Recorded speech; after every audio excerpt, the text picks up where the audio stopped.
Zeynep Oktav joins me here in the studio. She is a professor of international relations at the Istanbul Medeniyet University. Welcome once again.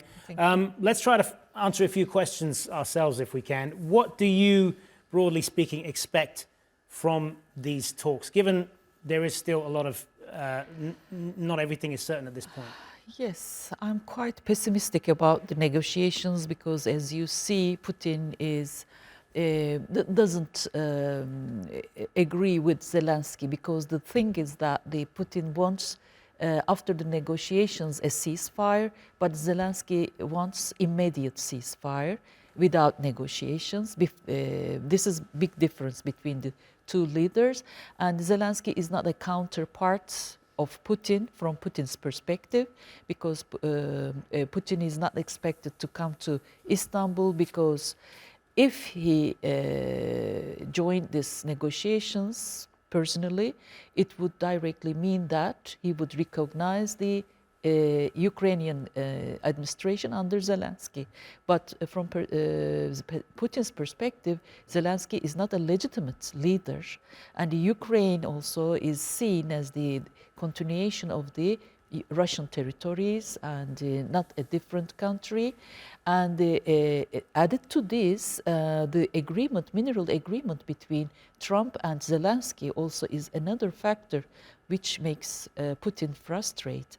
I mean, Putin is very much frustrated about this agreement, because there is a river, you know, the Dnieper River, just dividing Ukrainian territories. In the eastern part of the Dnieper, there is minerals under the ground of Ukrainian territories. In the west part of Ukrainian territories, very fertile agricultural territories. And so, unfortunately, Putin has a superior hand over Ukraine for now, in my opinion, and doesn't approach or in a positive way to the issue for now. And so I don't think that Putin wants a direct negotiation, face-to-face meeting with Zelenskyy for different reasons. And Trump just made us very hopeful that he would come to Istanbul. I'm not that much sure. He has said he may possibly, but that's still very... But he's not here, as you know. But I'm not that much sure if Trump came to Istanbul, would Putin come to Istanbul? Despite Putin's visit to Istanbul, I'm not that much sure that he would come or he would visit Istanbul. Maybe a direct negotiation between Tayyip Erdoğan, our president, and Putin would happen. These are very big question marks in minds of almost everyone. So, but there had happened a lot of negotiations in the near past. We all remember all these negotiations, but these all remained fruitless. And so, but in the meantime, the Ukrainian people are killed.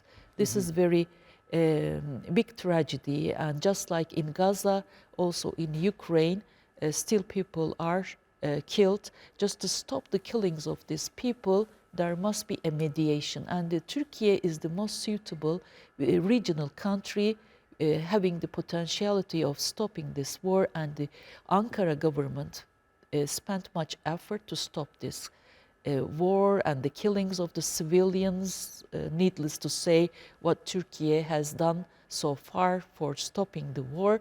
But in Istanbul, but it is good to be optimistic despite everything, in my opinion. And but Zelenskyy, this is my personal view. As long as Zelenskyy remains in power and supported by the coalition of willing, Putin will not approach to any peace talks, in my opinion.